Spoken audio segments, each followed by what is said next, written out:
So, good afternoon, everyone. I've got a session which I hope will keep you awake. Someone just said it's a time for the card sector to bite back a little bit after what were really excellent presentations this morning from Brian and Hugh and others on what the instant credit transfer and the PSD2 might do to the cards business. So this session's title is Time for Cards to Compete with the Instant Credit Transfer, but it's also a call for the cards business to transform the card rails and move it away from its sort of semi-batch operation to real-time, and also not only to do that, but also to increase the settlement time periods from, let's say, 12 to 36 hours up to something closer to instant.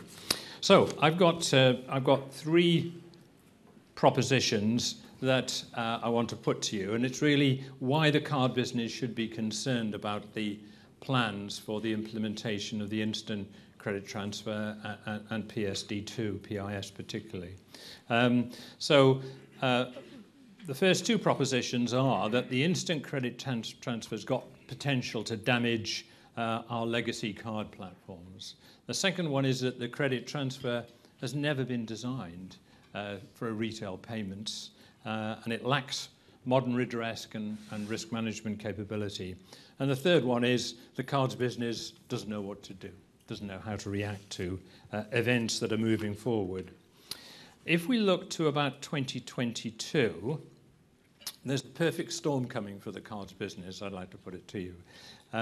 Firstly, we've got the Commission plans for looking at our IFR, and rumour has it that debit MIF might go to 0, credit to 0.1, card scheme fees capped, commercial cards and vans and TNE possibly capped, cross-border interchange possibly capped, and already being suggested is the capping of DCC and FX margins. And if we add the PSD2 to that, and then round about 2022, the instant credit transfer will really have gained traction and really be out there in the market. So there's an awful lot that's coming along. Regulation, PSD2, all of these are coming along, and they threaten the future of our cards business. And I speak as a card-centric person. But I wouldn't. I think we would be unfair to complain that the credit transfer, the instant credit transfer, hasn't got a good proposition. It has. It's a simple concept for consumers.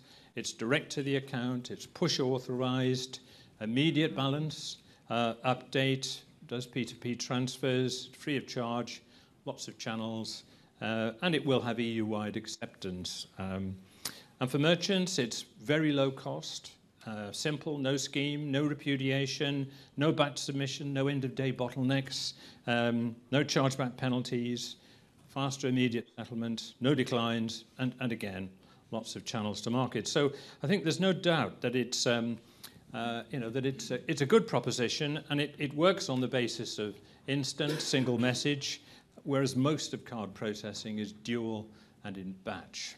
Not all of it, but a good chunk of it. So I mean, here we are. We've got an old card system which has stood us well. But how does it look to the millennium generation who want everything instant, including, credit online? Now, the only real experience that we've got, and some of you will have seen some of these slides before, is the UK experience. We've been operating instant or faster payments for 10 years. UK Finance said that last year 40,000 scams took place on credit transfers, 230 million euros. Consumers lost an average of about 3,000 euros and companies about 23,000. And what I think is worse is that consumers, only about 4 in 10 got some sort of redress, and the repayment from the banking industry, contrasting this with what would happen in the cards business, only about 25%. And a lot of these scams that you can see sort of listed here are to do with let's say, poor risk management and fraudulent sort of intercepts of all sorts and shapes. Now, we've got 10 years experience. Europe is just starting on the instant plan. What's going to happen in 10 years' time? How will it look in the various markets of Europe? And another point that I raised right at the very beginning is to do with the credit transfer. And if we look at the underlying credit transfer, and that's bolted into all sorts of payments, and that would include PSD2, PISP, as well as instant. You know, it's a simple form of payment. It was invented in the late 60s. It was designed for business-to-business payments and, you know, reduced cash payments and payroll and all that sort of thing. And that's how it still is. It's not moved forward at all since then. It's basically the same simple, crude payment mechanism. Look what we've done in the cards business over that period. You know, we've moved from paper to electronic, from voice auth to automated authorization. We've introduced chargebacks. Massive investment over a period of 40 years. And we've all learned an awful lot of lessons along the way. You know, we've learned through hard knocks that if you don't do things properly, if you don't have a proper risk management process in place, if you don't have consumer redress, that's trouble and it's costly. So, is the instant CT fit for purpose? I'd like to put it to you that it's not. Okay. And some of you, again, will have seen this, this little piece of analysis. Down the side, you probably can't read them, are all the sort of feature functions by issuer consumer and by merchant acquirer. The first two columns are the international card scheme debit and credit.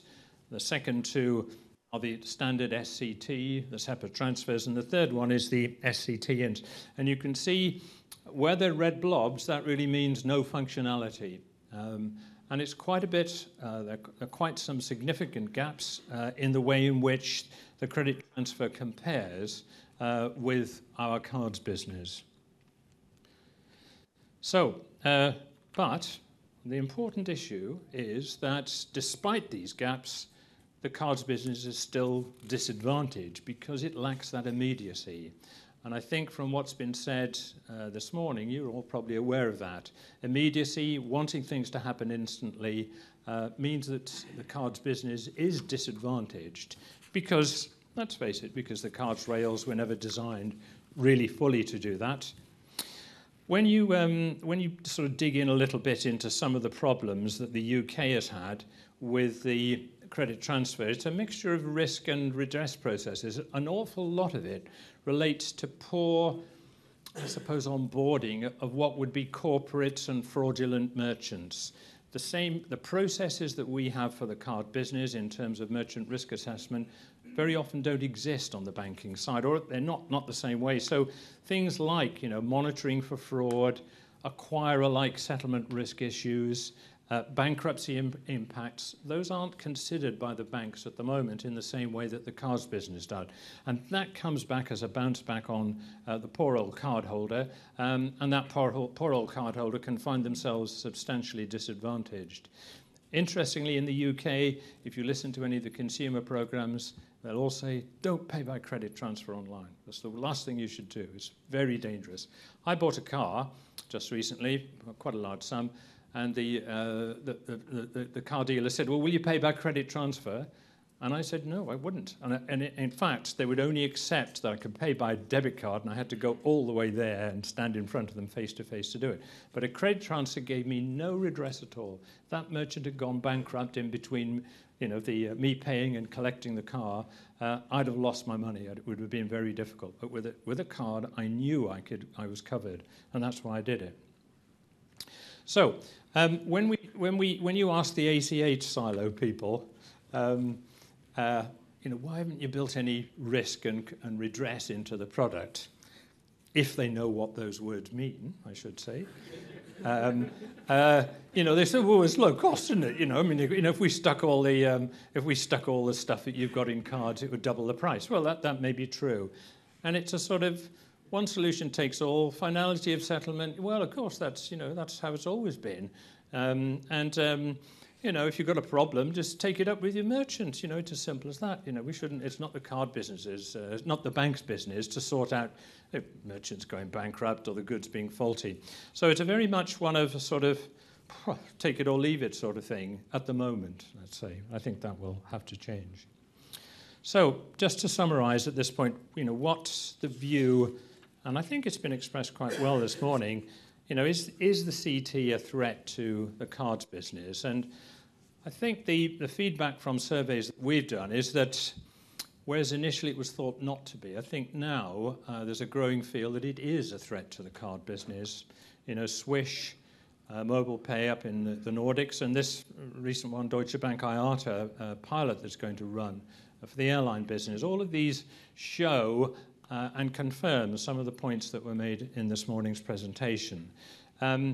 E-commerce is probably going to be an area that will be particularly attacked, but I think we've got to allow that the instant CT has got a lot of product holes in it.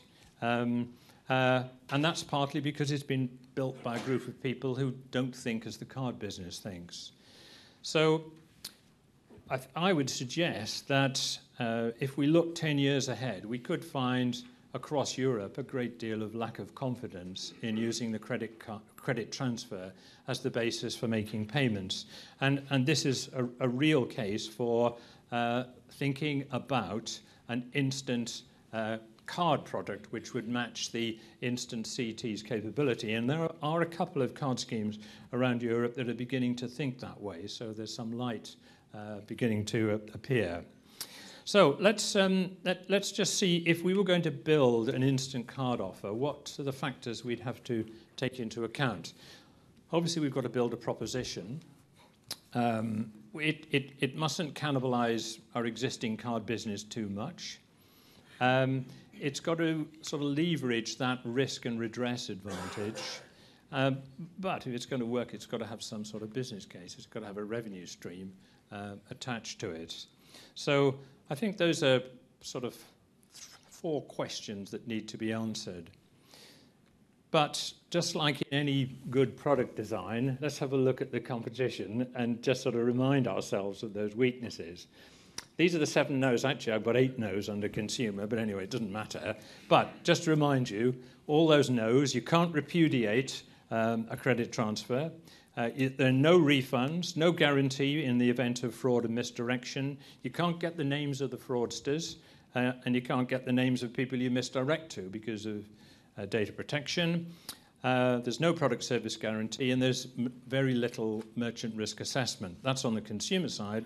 And on the merchant side, there isn't any transaction aggregation, as I would call it, or a collect type consolidation. There's no defined scheme framework, no online fraud monitoring in quite a few countries, no online risk transfer, and no chargeback guarantee where that's important to certain sectors.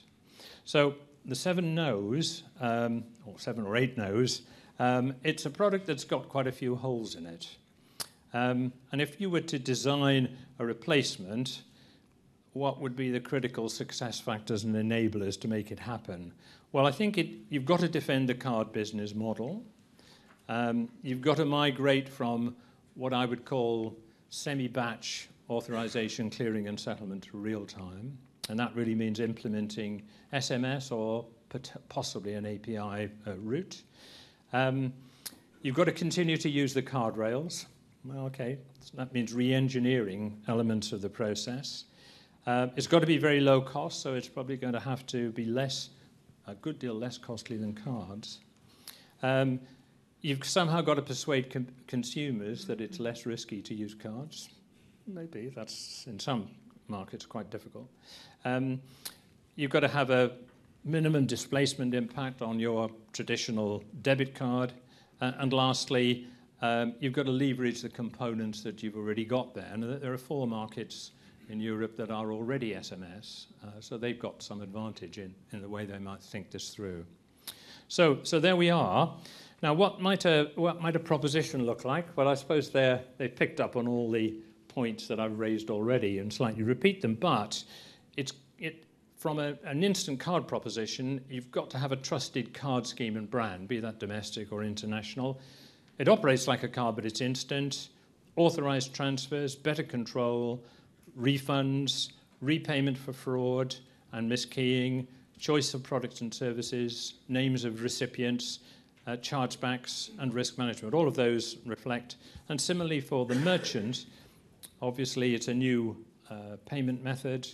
It's got to be lower cost, collect all-day submission, faster intraday settlement, and better fraud management. So that's the proposition. Now this is this is me as what I call a junior product developer. So I will not confess that this is a very well thought through set of products, but it'll give you some idea as to what the professionals could have a crack at. So I came up with 2 product offers, one of which is called Instant Everyday, which is sort of the basic, simple, competing fairly head-on with the Instant CT, but it's got some chargeback capability. Doesn't really operate in e-com, but it's a sort of wallet-based payment, a bit like ELV in Germany. And the second one is closer to a debit card, and it offers the guarantee. So obviously, the merchant could say, if you want the payments guarantee with your instant payment, you can select this particular card product. And then from the merchant perspective, beneath that gives you some idea of the product features, which would obviously include some value-added services as well. The basic one is pretty bare, but the guaranteed one offers quite a lot more. So those are just sort of off my head as to what I thought, but others I'm sure could come up with something a good deal better. So, and we also thought you could come up with a commercial one as well, some sort of commercial one suitable to compete in that sector. But the issue is that the underlying infrastructure is currently dual, and that means there's a lot of batch processing that takes place. And you're probably familiar, when the clearing records come in, they're sort of auth file checking, pre-interchange processing, duplicate transaction analysis. All of this is in batch processing. Batch files are created. They're submitted into the card scheme, run in batch, and the whole thing comes back in batch and runs in that manner. So the acquirer process is pretty old-fashioned, and it's just sort of replicated what was around many, many years ago. Now, if you're going to go to single message, you have to look at key points across that value chain. Some would say you could do it all, but some of them have got to change into real time. And that means for quite a few people, money has got to be spent. You could, of course, go for an API-based solution. And that's being thought about by quite a few people. Visa Direct is one example. There are other concepts in the market, and this could enable P2P. But I think the difficulty that this model has is that really the acquirer is an afterthought, and the processors go directly to the issuers, so they get the files after the event. I think if I was an acquirer, I wouldn't be so happy with the API-based solution. But coming towards the end of my presentation, I think that the big issue that everyone faces, that changing from semi-batch to real-time is going to be complicated. And there's a lot of benefits that the acquirers and issuers will get out of this. But they're not really very, they're not, let's say they are persuading someone, let's say a large acquirer, to do this without some sort of product line is quite difficult. But obviously, it's a new offering. If you've got an instant card payment, you can offer that to the merchant as a new product. There's a chance to offer intraday settlements. All the batch sort of submission piece disappears. End-of-day bottlenecks. There's an awful lot of simplification, but it is obviously quite a big change. And if you look at the issues that they face, which is that if you're going to run SMS and single message, you're going to have to run dual for quite a long time. So you're not going to see an awful lot of savings in that. The back office culture is very much batch-based, not only in acquirers but also in merchants. There's the fraud batch resolution window, which will disappear, which is important to quite a few people. And some people like that pre-interchange processing in batch because it enables them to reduce their costs. So there's quite a few issues, and they're all quite costly. But my argument would go that if there's a product running down the rails and it will generate some income on that investment, then there's a more reasonable chance that the acquirer and issuer community will go along with it. So just to wind up, the Instant CT, it's got some benefits. It's got a strong proposition. Its immediacy appeals to the new generation of mobile payments. And I think that's one that we in the card business have got to think carefully about. It's got a lot of weaknesses, and the card business, and a lot of investment yet to be made to bring it up to scratch with the cards business. And it's my belief that the cards business needs to build that compelling instant card offer if it's going to survive long term. It involves investment, but if there's a revenue stream that can be generated, then that at least will make that investment a good deal easier. So last point, just a couple of takeaways. Is it a realistic concept? Have a think about that, And will it really, can it overcome the competitive advantages of the credit transfer? And then I think secondly, is there a business case to do it? But is it also a must do? Is it a piece of strategic investment that the card business has got to make? Well, that's it. Any questions? Great.